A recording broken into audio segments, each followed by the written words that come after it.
What is a eerie town or place where you felt completely unwelcome, and why? Wilcannia, New South Wales, arse end of nowhere.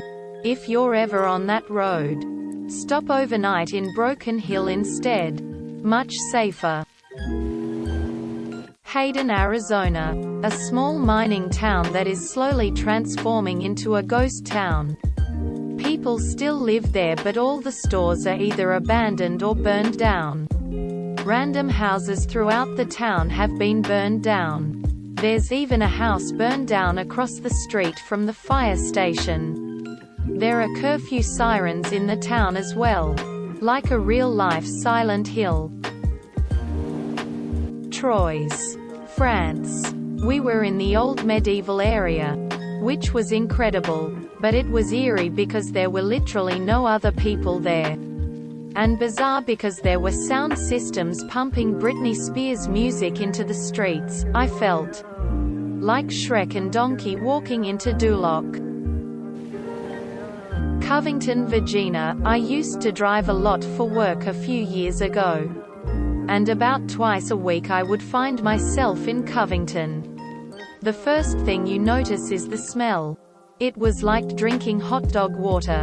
But you were breathing it in. That was caused by the pollutants from the paper factory there. About 20% of the people who live there work for said factory. And factory work is not all rainbows and butterflies. So it makes sense that the people there wouldn't be too happy in the first place. All that aside, I drove by GPS for the most part, and before I even noticed the smell, as I was coming into town, I just felt off. Like someone was watching me or following me. But of course no one was. I don't believe in the supernatural.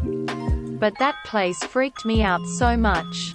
I'm talking Evil Dead type of feeling. Thankfully I am no longer in that line of work now, and I will never step foot in that town again. Pretty benign by the standards of this thread. But a buddy and I were on a road trip to Vegas, and we stopped in this little small town in Nevada. Unbeknownst to us, it was right next to a military base that was apparently focused on some pretty high-level research. My buddy's car was not exactly in great shape, and we broke down while stopped at a red light on a road adjacent to the base. I kid you not. Within maybe 3 minutes there were 5 unmarked SUVs around us.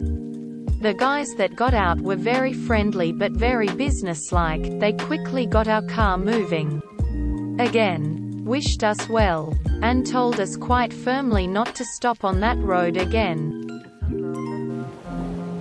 Years ago I stopped in a little town called Brandywine in West Virginia. Walked into a bar and right away everyone turned and glared at me. A couple of good old boys asked me if I was looking for trouble, and if I wasn't, that I should move on. I left the bar and a sheriff car and 2 trucks followed me out of town. The dude in the sheriff car glared at me all the way out of town. Lol. I thought I was gonna get lynched. Anna. Ill would count for me. It has a reputation of being a sundown town even now. Most people forget about Southern Ill. And it shows. Hell, most of Sill is like that. Nothing to do but do drugs.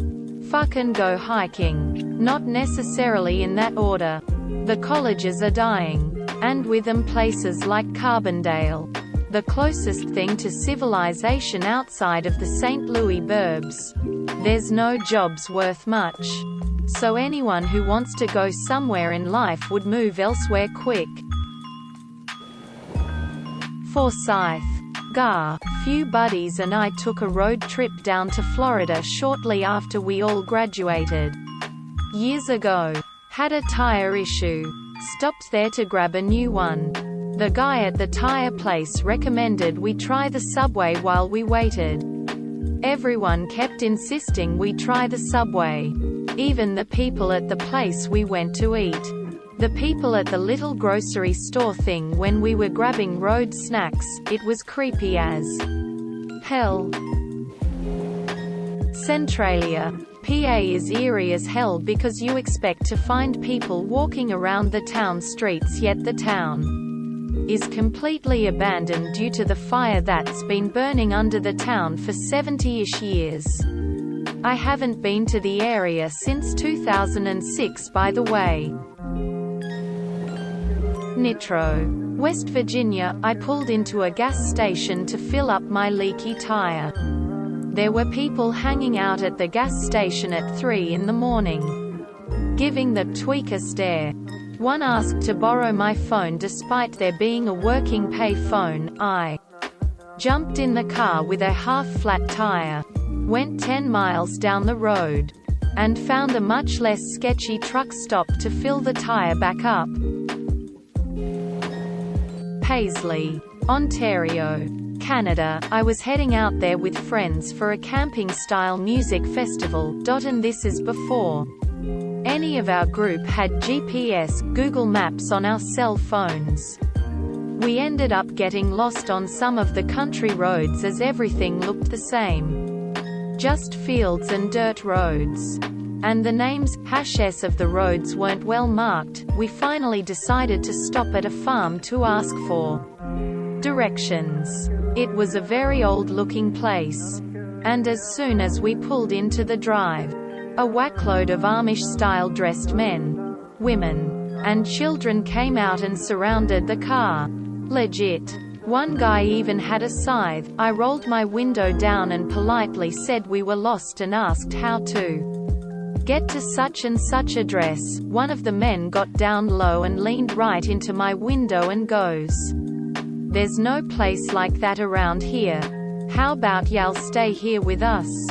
You should stay here." And then he grinned this big greasy grin that gave me chills. People were really gawking and closing in around the car at this point, and my friends started freaking out. I said something like, "Thanks, but we gotta go." Then put my stereo system on blast, which got the guy out of my window and made the folks around the car back TF up. I immediately rolled up my window, revved my engine, and peeled out of there as fast as I could. We found the address about 5 minutes later. Just down the road. Total Children of the Corn vibes for sure.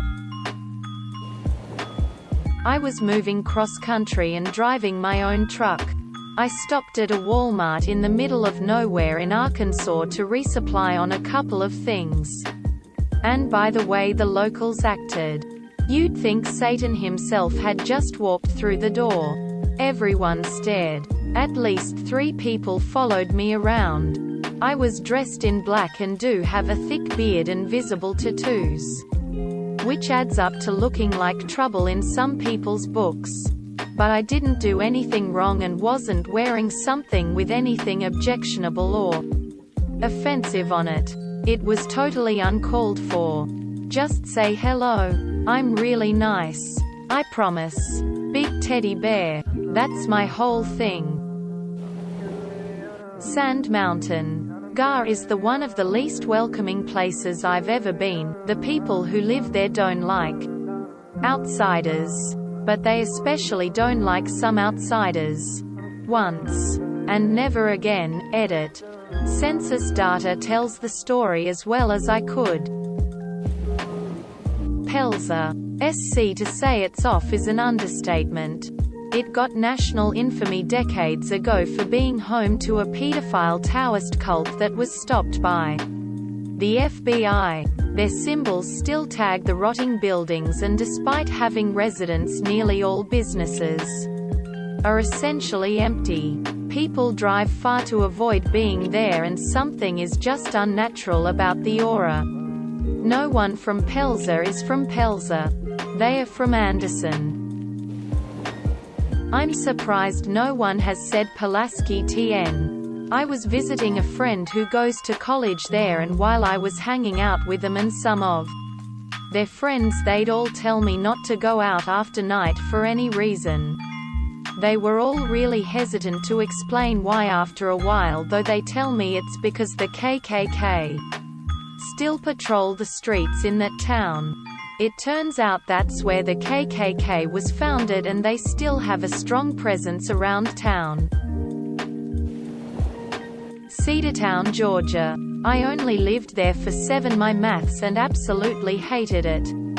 Constant break-in into cars and robberies, and even had locker checks and checking people's things for drugs and weapons, as it was so insane at the high school.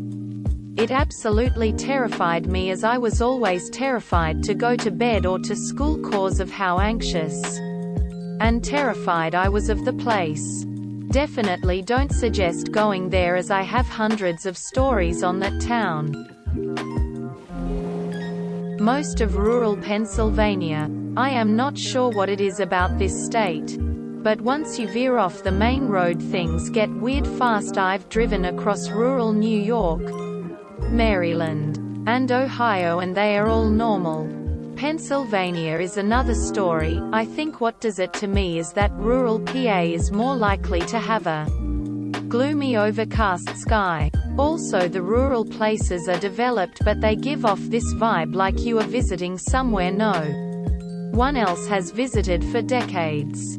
Places untouched by time. There are all these signs of brands that don't exist or that exist, but the sign has to be like 60 years old. Like plenty of vintage ads. Also, there are these weird twisted trees up there. Alamo, Nevada.